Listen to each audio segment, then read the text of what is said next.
Really what we're diving into today is a series we're putting on called Exploring Product. And, this is something that Ryan and I will be running. We hope to do these throughout the year.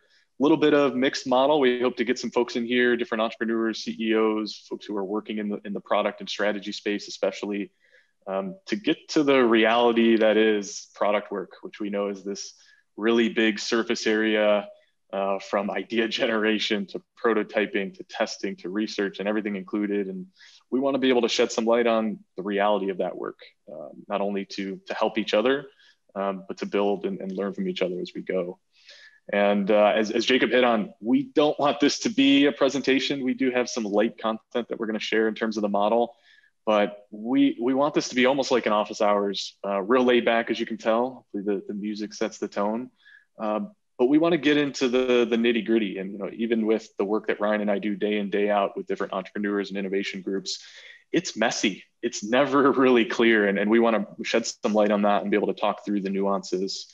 And so again, glad to be here and want to introduce Ryan, my colleague, our head of product here at Headway. Ryan, you want to introduce yourself and get your 2 cents on exploring products? I'm excited.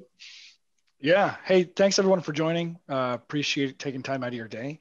Ryan Hatch. Yeah, we're excited for exploring product because there's such a, Robert and I talk about, there's such a big surface area in product, in launching a new company and launching a new venture. And it's hard and no one has it figured out. And we don't want to, pretend that other people or us even have it all figured out. But we're wanting to get real with you, be authentic about, hey, here's what we do, here's how we approach it. And we're going to be having other people on as well and bringing other guests on the show to get different perspectives on, hey, how they're doing it, right? Yeah. And this is meant to be a conversation. So Robert and I just kind of be going through some light content and then riffing together, right? And you're going to be probably hearing us interrupting each other. And well, that's not what and we're going to have a dialogue and it's going to be great. And we welcome you to join the conversation as well as we explore product together. Good stuff. Thanks, Ryan. And so if you don't know Headway, a little bit about us, we work with entrepreneurs and corporate innovation groups to bring new business to market and keep them there. And so we really are covering the spectrum of not only who we work with, but the different industries and spaces where we go and build strategies and execute and build and prototype. And that's what we want to share. We are consistently putting out different content to our audience. And so be sure to check us out, subscribe to our channels, reach out to us at social media. We're extremely active in that space and we want to continue to do that, especially into this year. And so again, the light content, but we want to kind of get into our mindsets and how we think about things. And so I want to kick off for something that I know I'm really passionate about. I know Ryan is as well. First principles in building new products, new businesses. And these are things that it frustrates me that they don't get enough light in execution. And so I want to walk you through 2 key things before we share our kind of thinking model for how we start to unpack some of this stuff. And so the first one is, it's going to seem trivial, but humans are at the epicenter. No one talks about it, but businesses and products don't exist in a vacuum. They're here to serve us as very irrational and emotional animals out there in the way we make decisions. And the further away we get from this epicenter and how we make decisions of what we build and why we build it, the more difficult it is to be successful and execute and build sustainable businesses. And so a couple key things here. I'm going to be pulling us back into the human side, especially when we get into strategy often through the series. Humans are, maybe irrational is too aggressive, but it gets the point across, is we're not always built by logic-based decisions. We're complex animals where emotions apply in our buying behavior and our activities. And Ryan and I talk about this in every project and nearly every call because it's just so important. And tied into this is it's open-ended, that even if we are to get some sense of understanding of how people are making decisions, it's usually more complex than that, even for what we uncover, because everything's intertwined and connected at the human level. And so big piece for us that we think about early and often as we go through building new products.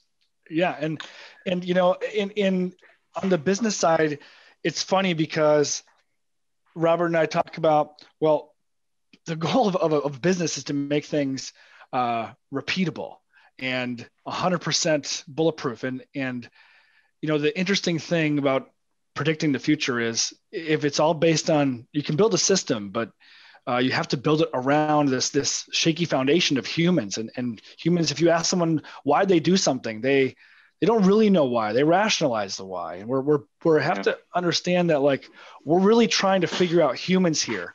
And there's different types of problems in the world. And we'll probably do a session just on this sometime. And the type of problems that we're solving in product, they're not math equations, right? We're trying to understand people and build things around people. And people have habits. They don't do necessarily things that benefit them most. There's a whole lot more to talk about, but I love the point. So this fires me up too, because it gets me into the next piece here. And there's no roadmap. There is no step-by-step process for bringing new products to market. There's good, perhaps, mental models, and we have one we want to share, but they're imperfect, and it's really meant to uncover in times where it's uncertain.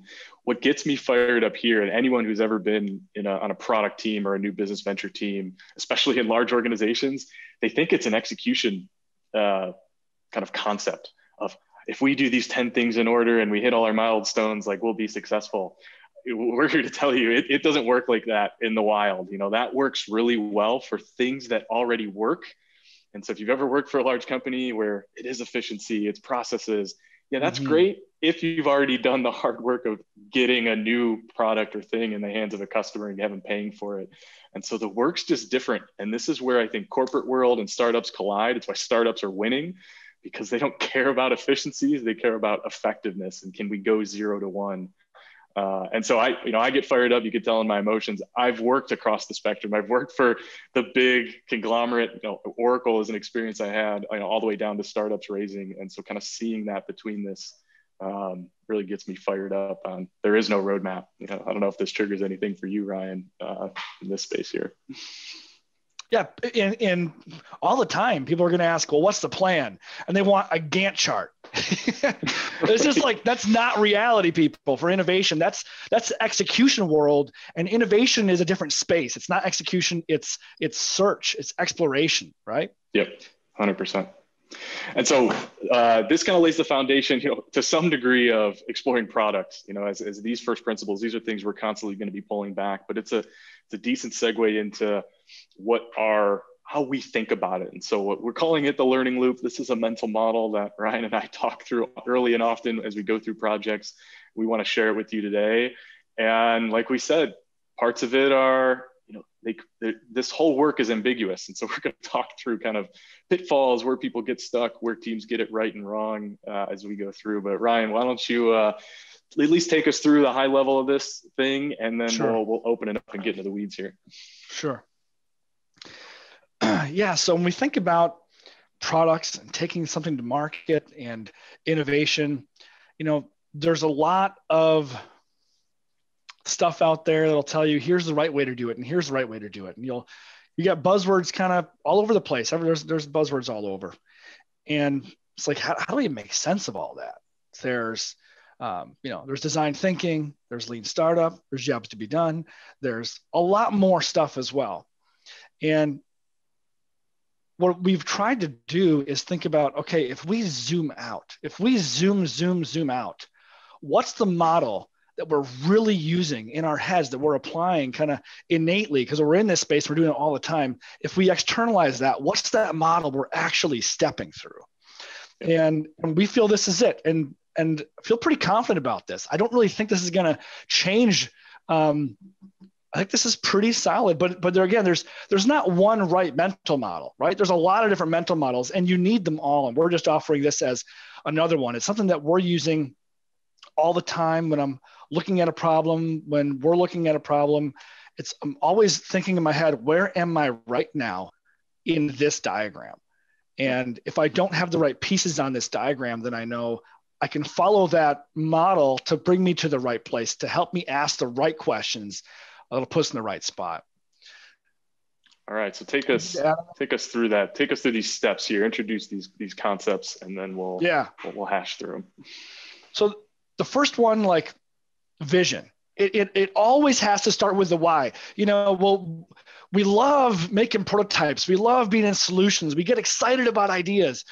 But if we don't pause and back up and say, why? Like, what are we really trying to do here? And so many times this isn't talked about. This isn't defined. And I've seen where it causes a lot of problems down the road. If you're not locked into why you're doing what you're doing, it can really hurt you. And there's several examples of this. Do you want to be in, whether it's sitting down with a client or a startup, or a corporate, all of those conversations, you kind of have to bring it back and say, hey, do you want to be this one? You want to make this a lifestyle business, right? You and 2, 3 other, 5 other people. Do you want this to be, a $5 or $10 million business? Do you want this to be a $500 million business? And those are all super different. And based on that vision of where you're trying to go and why, that completely changes the actions you take, completely changes the decision matrix we would use to go this direction versus that direction. Right. You know what this makes me think of, Ryan, is really the element of constraints. And what you talk about of like, what do I want to be? Who do I want to serve? It's the first constraint. And anyone who's ever gone through any creative process knows that when you have all the tools at your disposal, all colors, all shapes, all sizes, what happens? Nothing. You get stuck. There's too many options. And so I think about starting to frame the boundaries of what are we about to do? Why are we even building this product or business and who it serves as the first constraint so that we can make decisions. And then the examples you laid out, solo entrepreneur, you're going to make some decisions that are probably a little bit more scrappy from the tools you choose and what you build versus the person who wants to raise $100 million and get into some advanced tech. Like those are just different paths that could even be applied to a similar space where you're creating new products. So that's how I think about this one. It's really, really important. Yeah. And like, so I'll just shoot a couple examples on this and why it's so important. I had an innovation team I was working with, and the sponsor for this team, the executive sponsor, it's a corporate. The executive sponsor came to the team and had it all figured out. Here's the solution. I want this team to go build this solution. Right. And so I had a one-on-one with this executive sponsor before we brought the team in. And in the one-on-one, I just said, you know what? Your solution sounds amazing. Right? I'm not fighting you on it. Like this could be the right thing to do. Yeah. But I asked him to back up into this vision space that we're talking about. And there's this one question that I would encourage you to ask to help you find what is the vision, what is the why. I asked him, hey, so assuming this solution works, right? Assuming that your idea is the right thing to do, how would you know when you're successful? How would you know when you're successful? And he said, well, when customers stop leaving the company, when our customers, retention was it. And that reframe changed the entire game, right? Because then I could say, okay, if your goal is retention, that's one potential solution, but there's a whole bunch of other opportunities. Let's do an inventory. It helps us ask the question now, why are people leaving? Yeah. And so to me, you're doing the connection here, which is terrific, into this next big piece, opportunity theory. And so, when I first saw this, what is this? This is abstract, right? Like break this down for me. Like, what is opportunity theory? How should I think about that? How do you think about it? Yeah. So we all have different ideas. We all have different thoughts on where we should go, what the solution should be, who the target customer should be, all those things, what the business model should be, all those things. The word we're using right now, it could change, but the word we're using is, what's your theory about the opportunity? What do you think it is, right? We call it opportunity theory. And that could be all these different assets that we use in product. I would put them all in this bucket because they're all the things that you think are where the opportunity lie. Like who's the target customer? What's a persona for that potentially, right? And so when you say tools, you're thinking business canvas, business model canvas, all those customer segment maps, like anything, any asset journey maps, any assets you have, business models, all that stuff. And also your solution concepts, your wireframes, or your flows, all of that stuff. And this covers 2 spaces, right? Because there's a lot of stuff in here, but there's different spaces in here. There's the solution space, the problem space. all of that stuff rolls into what you believe to be true about, hey, where I think the opportunity is. Yeah. The last thing for me on this one in particular is write it down and share it.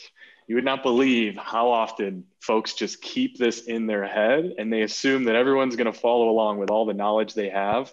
Yeah. And so whether it's market research, conversations you've had, quotes you've picked up, the business model stuff, by documenting it, it makes it real. It takes it from like, oh, it's perfect.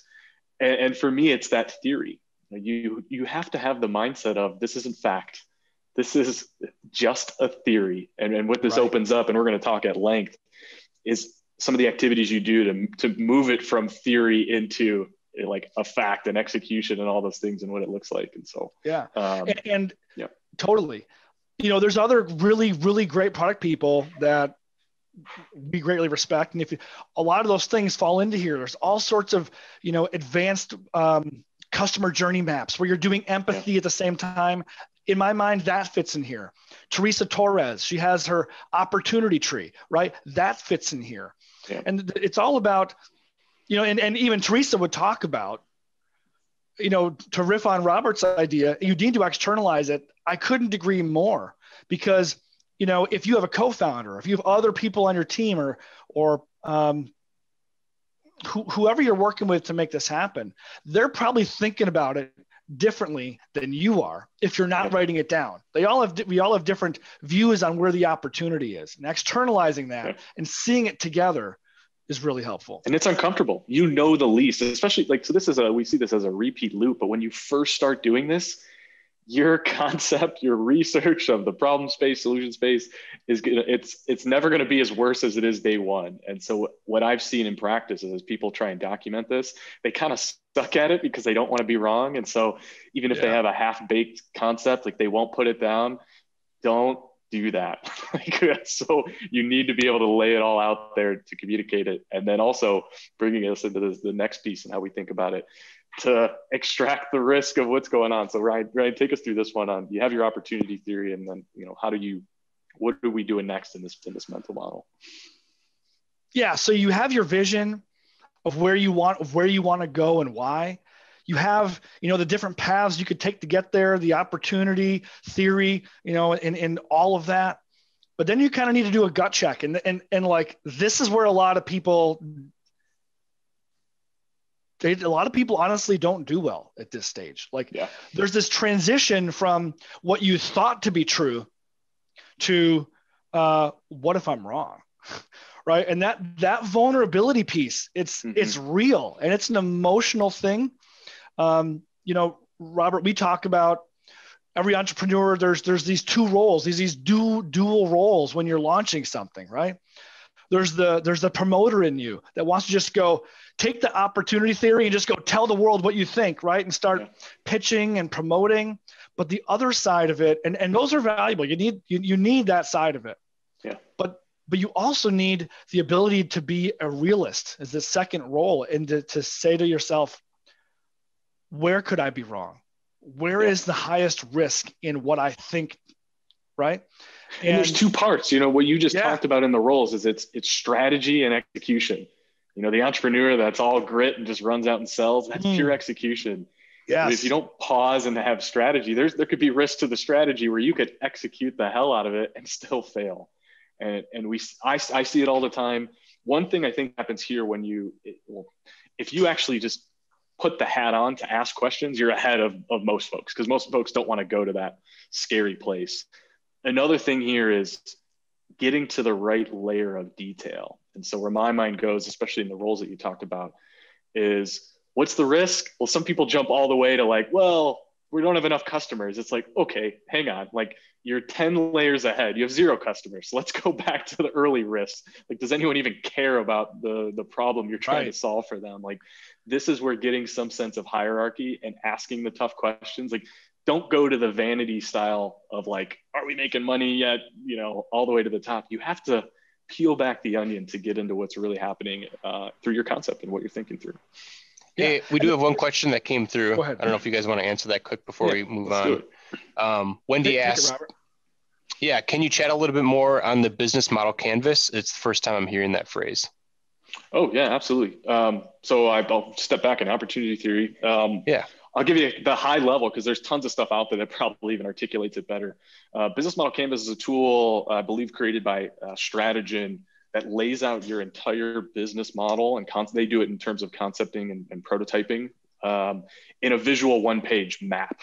And so it lays out a couple distinct parts of how you create value for a customer, and then how you extract the value, and then all the things you have to do to actually build that value behind the scenes. And so it lays out operationally what you do and how you communicate and deliver value to your customers through your value proposition, including revenue and cost streams. And so perhaps we'll do a whole session on that. There's tons of good materials out there. To me, Strategist, they have a book, Business Model Generation. That was my epicenter that I picked up 10 years ago, and I continue to drive with clients today.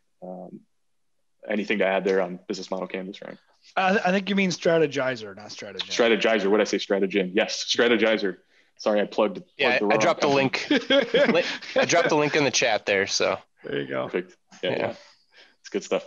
Appreciate the question. Great question. Just like she's asking about, hey, what are the things that fit in each of these bubbles, right? We're not getting into those details right now, but there are tons of stuff that fit in here in the strategy. There's different dimensions of risk. We address all that stuff. Desirability. Do people want your product? Feasibility. Yeah. So it's interesting. Can you do it? When actually, I'll come back to the Business Model Canvas. One of the ways that we extract risk and questions, and again, there's no perfect way. Ryan talked about all the tools. The Business Model Canvas is a really great tool for it. And so when you do check it out, it compartmentalizes the aspects of your concept. Sometimes we'll run through an exercise where we'll go box by box and say, what's the riskiest part of this? And this could be the revenue model. This could be the channel that we're getting customers. Oftentimes it's customer segments and value proposition because we're working with a lot of startups. That's the core, that's the epicenter. But that's one way to use the tool inside of this model to generate those questions and those risks that sometimes we use. Yeah, I love it. I think the output of this, before we go to the next swing in the loop, the output of this to me is risk should drive you towards questions. And those questions, I refer to them as critical questions, like the most important question we need to answer right now. And if we don't answer this question, then like the whole business could be junked, right? Like what's the critical question you need to ask right now? You need to get an answer to. Yeah. And for those of you that are familiar with Lean Startup, they have a very simple, similar approach. It's very in the weeds and tactical to when you're in execution, and it actually brings us to this next piece of discovery, which, Ryan, take us through this. I know there's multiple layers of discovery, but what do we mean here and how do we think about it? Yeah, so we're coming down. So, okay, you've got your vision for where you want to go. You've got your theory of how you think you could get there, about where the opportunity is. You've been vulnerable enough with yourself to ask, hey, where could I be wrong? What's the critical question I need to answer right now? What's the biggest assumption I have? And then you're going to come around and figure out, okay, I have a question. How do I go about answering that? Right. And this is when we're doing discovery. And there's two different ways. There's only two ways of doing discovery. There's two ways to answer critical questions. One is through exploration. And when we say exploration, it's you're learning new material. So these could be customer interviews. This could be secondary research where you're doing market analysis. It could be competitive research. It could be looking at the data you have and finding and answering the question you're looking for in the data. It could be a lot of different ways to explore and find out. And we value, like on this side, the customer interview side, the customer research side, that human touch that Robert talked about, being so critical and undervalued by tons of people. Because on the last session, it was about, hey, we're afraid to go talk to customers. That's what that is, right? So that exploration part of discovery. Yep. I see some folks get this wrong where they forget about exploration.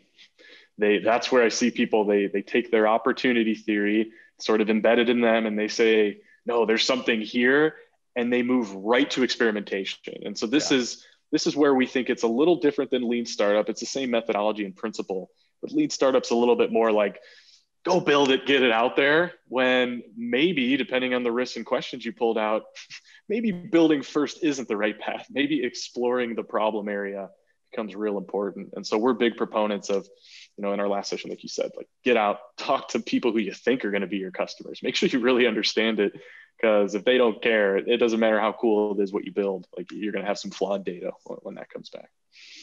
Yeah. So exploration helps you build a better theory, and experimentation just gives you true or false. It just tests whether your theory is right or wrong. Right. So experimentation, this is where lean startup stuff kind of lives. And it's more narrow. You're trying to answer something in a very narrow way to get people to do something or not. Will they? Yeah. And there's all sorts of stuff to unpack on there on, hey, what's a good threshold for an experiment, right? All right, moving on to learning. Moving us. So yeah, we're exploring or we're experimenting in how we do that. We're coming around the loop. What's happening here? Why are we calling out learning in particular?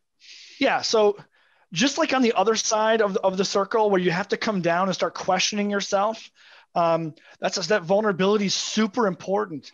And I think that vulnerability is really important to carry over to this step, because after you do whatever you do on the discovery side, if you're doing customer interviews, if you're doing experiments, if you're doing, some people do surveys, there's danger there, but whatever you're doing in that discovery phase, what it's going to give you is data. It's going to give you data and observations. And you got to be really careful about how you interpret those. So this learning phase is all about, how do I turn what I'm observing, the data I'm seeing, what I'm hearing, to insights? How do I translate that? Why are they actually doing that? Or am I still making an assumption about what they're saying or what they're implying? Yeah, to me, this piece, the reason it gets its own space in our loop is I come back to documentation and actually talking about it. You wouldn't believe how many teams and entrepreneurs, they start this loop and they're doing really well. They document their concept like, oh yeah, this is risky. We're going to go explore. We're going to go experiment.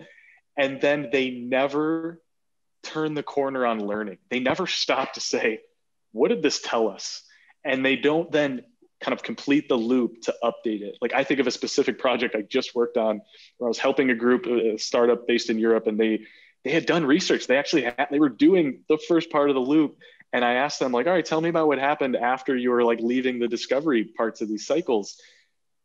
We just stopped. Like they had it all on these whiteboards and they never did this synthesis of the data. They never stopped and said, wow, that tells us this, or this changes what I'm thinking about it. And so they didn't learn anything. They did all the hard work. They got to the end, and then I guess we still have our same opportunity theory, and then we don't know what to do. And we see it all the time.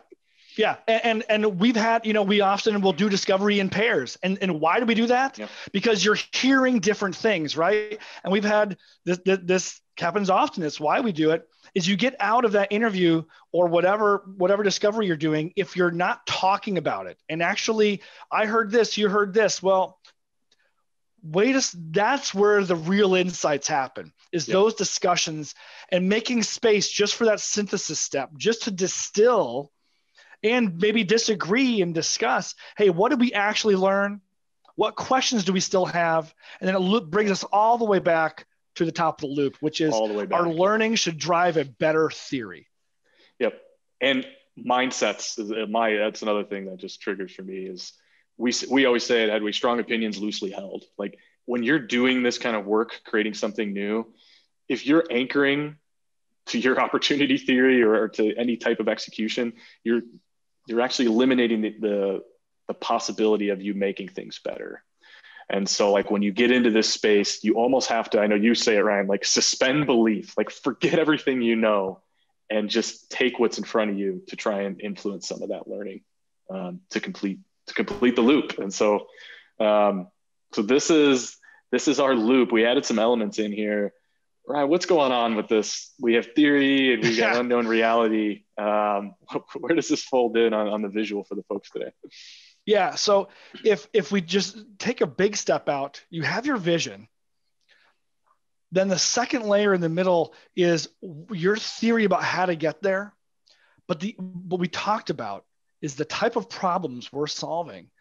in product and strategy and innovation and startups, that's an unknown space, right? It's not a math equation. It's an unknown space. So the reason that we're doing discovery, that we're going around this loop, is because there's a dissonance.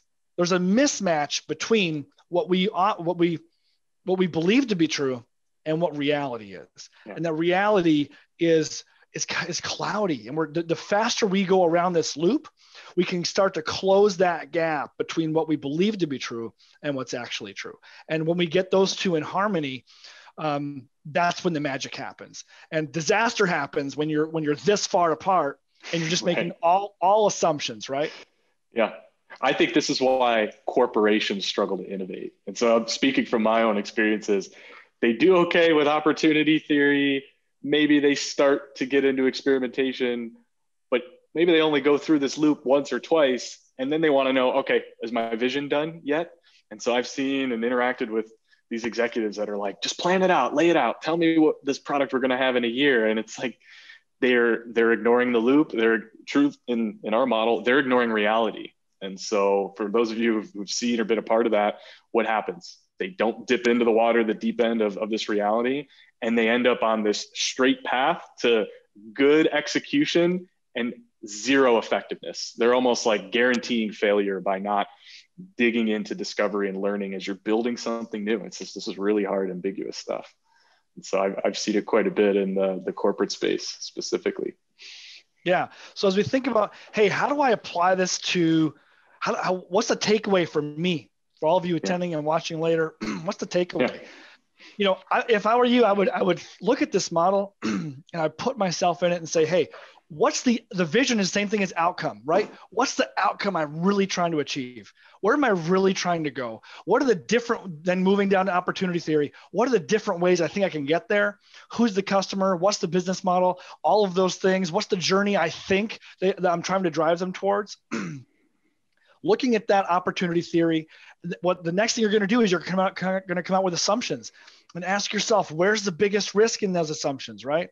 That's going to bring you to a question about, hey, what should I need to go learn? And being vulnerable, being willing to do that, and then putting a plan in place to go do that discovery. What's the appropriate kind of discovery I need to do right now? Is it interviewing? Is it an experiment, right? Yeah. Coming out of those experiments and those discovery sessions with data, and then suspending that belief again about, you know, coming out of the water now, what do those observations mean? And what are those insights how do those insights change where we go and where we think the opportunity is? And the funny thing, Robert, is that a lot of people look, prototypes are sexy, right? Like you get into that stuff and it's like, I got this idea, my light bulb idea, and everyone's going to love it, but I'm not going to show it yet. It's not ready. Right. And let's just build it. Then they'll like it. All of those temptations. That one makes me laugh. We'll build it and then they'll like it. Yeah. Yeah. If I had a nickel. But what you're really doing, if that's your mindset, what you're really doing is you're just staying in opportunity theory. And you haven't even left yet, right? The question is not how good is your idea. The question is how many times what's your cycle rate through this? So if you think about metrics, how do we measure innovation? How do we measure the success of our teams? We think that the faster you are looping through here, the more you're going to learn, the more aligned with reality you're going to be, and the better you're going to be at being able to predict the future and what people want and why they want it. Yeah. And I'm glad you brought up like tactics. How do you use this? Like, obviously it's a thinking model. And so I know we brought up some tools that we use as a part of this. For me, like, honestly, when I use this, like, am I in this every minute, every hour of every day? Probably not, but I come back to it regularly as sort of a gut check, because trust us, we get it. Like, you're in the weeds, you are doing building, explore, experimentation. Like, you got to be heads down for that. And so when I think about where's the value, is like, have this sort of as the North Star for the big picture. where we get that you just got to be scrappy at times and go do certain things. You're going to get pulled in different directions. And so I use this almost as my like come up for air. Like, where do I think am I ignoring good practice here? Like, am I in pure execution like you talked about? And so for me, it's more of a centering tool of the big picture, knowing that, this is clean. Oh, look how nice. 5 elements with a nice perfect circle. It doesn't look like that in practice. And so for me, it's like, it's a good prompter for me to ask me some of those tough questions. And that's how I think about it. And that's why I was excited to share it with you today, Ryan, and how we did this. Yeah, no, I hope this is helpful for you guys. No matter where you are right now with either your idea or you already have customers along that whole journey, in our mental model, you still fit on here. Like your outcome might be different than anyone else's stuff. What your theory is might be different depending on what you're trying to achieve. But I think when we sit down to somebody and we can put things together. You're somewhere in here right now. And I think about, even if you just go build stuff, even if you were just to do waterfall stuff, right? Yeah. You're still going around this loop. But you're only going to go once, and you're going to leave opportunity theory at the very end, and you'll do one loop, and you're going to learn the hard way at the very end that like you were super far apart, right? Yeah. 100%. Good stuff. Yeah. If there's any additional questions on the chat or anyone who wants to come in, share ideas or where they're at, their experiences going through this, again, this is exploring product to us is engaging with you guys as our community and covering topics that Ryan and I live in, day out. And we know it's messy. Cue awesome elevator music. Outro. Right. Okay. I see one coming in from Tim. Tim asks, what is the ideal time frame to complete a loop through the model? It's a great question. And so I'll take it first, Ryan, and then I want to know where your mind goes here. I'll give you the shitty answer first. It depends. We talk about speed, but it also depends on what questions are you trying to answer. And so this really depends on how you tee up the risks and how risky it is. And so like what you're sort of asking here is, when is enough learning to a degree? And we actually ask that question almost every week when we're in on projects, like, are we learning at a fast enough clip? My experience is like, if you're far along in building and testing features, like pure lean startup, cycles can be very, very fast, like hours, days. When you're doing new concept generation, most of my experience is that the cycles tend to be a bit more daily and weekly in terms of how we learn and kind of come back to like what we're thinking. So we do quite a bit of that explore type research where we're interacting with potential customers through interviews. It's almost like we're doing a micro loop when we do an individual interview, and then like a weekly loop of like, what did we learn this week to pick up that traction? And so what we try and do is hold ourselves accountable on that daily, weekly model when we're doing explore. Experiments in other space can be fast, but if you're launching a whole new big feature, a big product, those cycles can be a bit longer. I don't know if that lights something for you, Ryan, and how you think about speed and ideal time frame. Yeah, I think the loop question, it really depends, to a degree with Robert, it really depends on what question you're trying to answer. Right? Like right now, because we launch ventures from scratch, like from idea, from vision, we can build the whole company. And we're doing that right now with clients. So examples are, hey, I need to test our acquisition strategy, right? Can we acquire? Can we pull people in to the channels? Is our value prop resonating? What's the cost of acquisition? Those are questions, right? That's exactly the kind of question you want to go answer. Sometimes we can answer that very fast, right? You can get a Facebook ad up. I can do, landing page tests. We can do that stuff pretty quick. It depends on what you're trying to learn sometimes. And so here, I got an example too. I'm working on a project right now, completely new concept. We're going from scratch. And so what we're doing to start is we're staying completely in the problem space and what we're exploring. And so we're doing a couple things. We're talking to experts in kind of the space.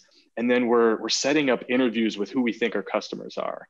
And so for us, our loops are on that daily, weekly piece. And so this is actually something I'm going to be going and executing next week is I'm going to have multiple interviews a day where I'll kind of be doing this loop, but really in terms of the entrepreneur we're working with, it's going to be that weekly loop of, okay, we talked to 10 or 20 folks. This is what we learned. Here's what we have to change. And then we make a decision. Does that question still exist? Or can we move to the next question in what we test? And it really is a situational thing for how you decide on priority. Yeah, and sometimes you don't want loop too fast. Like honestly, there's really big decisions on what customer segments you go after. That kind of question, you want to make sure that you answer it. You want to get the right answer to that. If you just do 3 interviews and make a decision, what's your confidence level in that? Yeah. Right. So, often when we're really selecting a customer segment, it's not just a day. It could be, 2, sometimes depends on if you want just interviews, if you want interviews plus quant data, it depends on what your confidence level needs to be. And when you feel like you're getting to repeatable answers. Oh, people are starting to say the same thing, right? Because people ask us, hey, how many interviews is enough? There's no answer to that, right? It's like when I start hearing the same things over and over, boom, and the patterns start to emerge, that's when you know, right? Yeah. And Eric, I appreciate the comment from C2 Staffing. You actually triggered something for me of like bringing structure to this, because the crux, like underneath this, the reality when you're doing this work is usually you're doing it within a team. Maybe you're on your own, but even within a team. So laying it out, like you talk about rigor and structure, for us, this is a communication model, because this stuff is, again, it's theory-esque. And so sometimes it's hard to communicate that. And so to me, one way you could even use this is simply to help stakeholders, whether it's your co-founders, team members that you're working with, on how you're thinking about things. Like that's another like superpower in this thinking model, in addition to the execution and the rigor that you talked about. But thank you for your comment.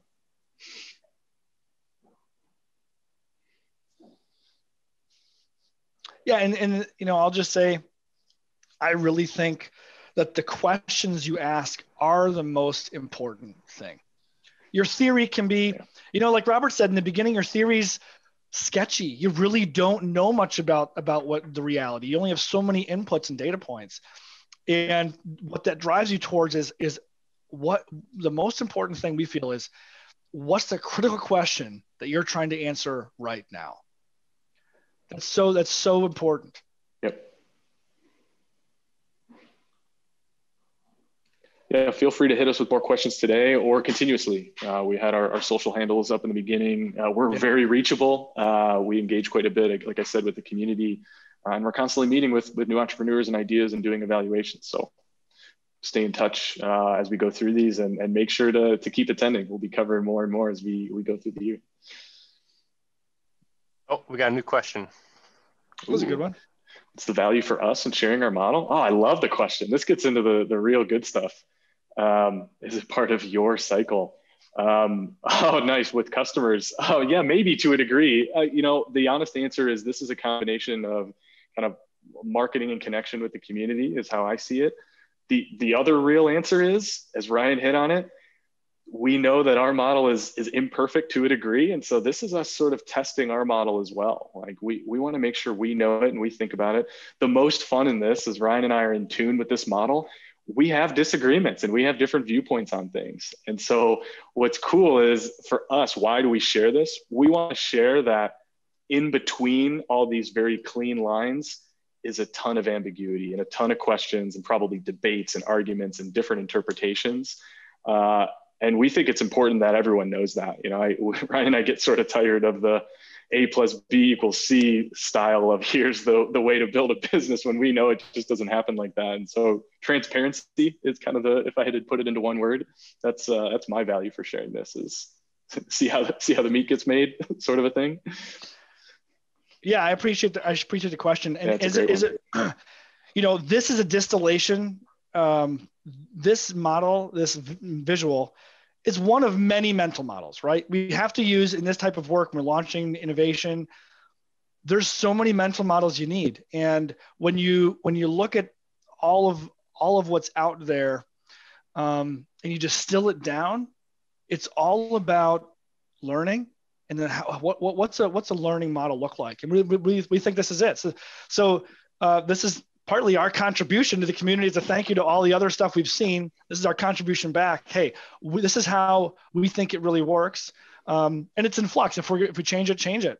And are we using this? There's different ways you could apply this. You can apply this with, and we've done it. We've applied it with, boards and actually like moving cards around. Done that with sticky notes and doing that kind of interaction as well. But the other way you could use it is mentally. Like in my mental model, whether with clients we're doing the sticky note kind of stuff or not, this is always happening every day, going around the loop. Am I asking the right questions right now? Right? Is there a faster way to learn this? Is that what the customer really said? When you go backwards, you think about if you and maybe someone you work with, maybe you have different perspectives on what you think, which way you guys think you should go. I think we should go this way or that way. You can actually use this model to walk backwards on the loop. Start with opportunity theory with your team, walk backwards and ask your peers, hey, what data led you to that conclusion? What observations led you to that conclusion? And it'll bring you into their experiences. It'll bring you into what they've seen, the data points they've seen. Maybe they have different experience or data you don't have, right? So doing that as a team and helping to understand each other's perspectives to build a better theory, to build a better idea of what we should do is also something that we value. Yeah. All right. We have a question from Tim. Just trying to mind the time here. Yep. So Tim asks us, what are some examples of questions that people want to ask that are too big, that perhaps need to be broken down further and before going through discovery? Oh yeah, and this is what we hit on earlier. So too big it can be a combination of things. It can be combining multiple elements or going to a question that's not risky yet. And so the first example that comes to my mind, it's because it's one that I'm dealing with this week to a degree, is working with entrepreneurs. They have a solution concept that they want to take to market. And they're starting to ask, like, how much can we charge for this? And, to us, it's like, well, wait, let's go back. Let's unpack it. Like to them, they're almost jumping to the end of like combination of how much money am I going to make? And like, where's the customer pay and all that. And that's great. So we're actually peeling back that question of how much can you charge into, well, wait, who is this thing for? And so we go all the way back again. Humans are at the center, customer segments. And sure, we could shed some light on the question of like, well, what are people paying to solve that problem today? But that's not a core challenge for us when we're trying to de-risk, And so when I think about it, we're trying to pull back into, does anyone even care about this to even pay money for it? Forget about the number. And so we hear like prices often and scale and how much reach, like all that efficiency stuff comes later. It's really, especially when doing new ventures, how do you go from initial concept and deliver it for one person before you can answer all those add-on elements in terms of risk? That's how I think about that one, with one example that came right to mind. All right. Well, if we have any more questions, be sure to throw them in the chat or the Q&A. Otherwise, I don't know, Robert and Ryan, if you just want to share, I guess, the future of Exploring Product. I know this is kind of our first episode or conversation, I should say. Can you talk about what your plans are for the year and the hopes to help people with product strategy? Yeah. So, Ryan and I, we have our ideas and our debates, so we want to keep that as a part of it, but we want to bring in other folks and their experiences. So a big influence for us this year is going to be bringing in folks to interview. And so this is going to be a combination of entrepreneurs, people who are writing books on different subjects around strategy in the product space and new ventures, and other people executing, just like you guys who are listening in. And so I can't share some names yet of folks who we almost have confirmed on the docket, but there's some names in there that are really exciting that we think are going to bring even more value and more perspective. And pick their brain, to a degree, and that's where the Q&A will be fun. Ryan and I are almost going to be joining the Q&A. Like, we're excited to meet some of the people we have lined up, and so just being able to pepper them with like, how did you do it? Why do you get there? How do you really think about things? Like, that's kind of at the core of what I hope to get to this year by bringing people in. Yeah, we're excited. Ryan? We're excited for Exploring Product, and it's about being on a journey together, right? Whether you're in a corporate innovation team, trying to launch something there, or you're in a startup, or you just have an idea. We think that, let's explore product together, and that's going to be hearing from different perspectives and hearing different stories. I think that's super valuable. We're going to bring that. We're going to want to bring that this year. Some people that we respect, we're going to have on here as well. So we're excited to have you join us and stay connected. Subscribe, and if you have any follow-up questions, feel free to hit Robert and I up on Twitter, if we could pull that slide up. Sure. Yeah, feel free to reach out and ask us anything. Thanks so much for coming. Cheers, guys. Awesome. Thanks, Robert. Thanks, Ryan. We appreciate you sharing all your wisdom experience today. And obviously we all know we're all students at the same time as we're going through all these journeys, just trying to learn how to be better at what we do and to help other people do what they do better. So thanks again, everybody, for hanging out, asking questions, and supporting what we do here at Headway, and now exploring product as a new endeavor. So everybody take care and have a great day.